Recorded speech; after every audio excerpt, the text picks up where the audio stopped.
Hello అండి, welcome to Priya రుచులు. నేను మీ ప్రియానండి.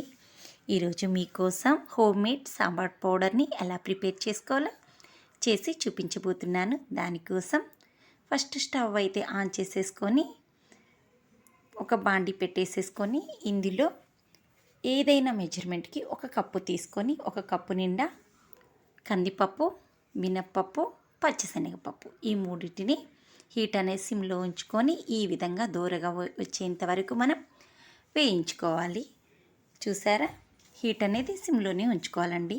ఇప్పుడు ఈ మూడింటిని ఒక ప్లేట్లోకి ట్రాన్స్ఫర్ చేసుకొని నెక్స్ట్ అదే ప్యాన్లో 2 టేబుల్ స్పూన్ ధనియాలు, నెక్స్ట్ 1 టేబుల్ స్పూన్ చిన్న స్పూన్తో మెంతులండి, అది కూడా యాడ్ చేసుకొని ఒక చిన్న చెక్క, నెక్స్ట్ కొన్ని మిరియాలు, నెక్స్ట్ ఎండుమిర్చి అండి ఒక 9 వరకు తీసుకుంటున్నాను.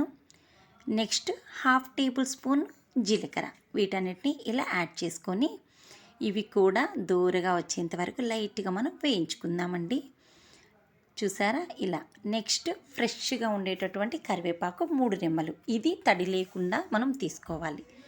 నెక్స్ట్ ఇంగువ కూడా యాడ్ చేసేసుకొని సో వీటన్నిటిని ఒక ప్లేట్లోకి మనం ట్రాన్స్ఫర్ చేసేసుకుందాం. ఇప్పుడు 1/2 టేబుల్ స్పూన్ పసుపు కూడా యాడ్ చేసి ఇది పూర్తిగా చల్లారిన తర్వాత మనం మెత్తగా పౌడర్ చేసుకున్నామంటే గుమగుమలాడేటటువంటి home made sambar powder ready అండి. టేస్ట్ అయితే చాలా బాగుంటుంది. మీకు ఈ రెసిపీ నచ్చినట్లయితే లైక్ చేయండి, షేర్ చేయండి. ఫస్ట్ టైం నా ఛానల్ చూస్తుంటే ప్లీజ్ సబ్స్క్రైబ్ చేసుకోండి. టేస్ట్ అయితే సూపర్.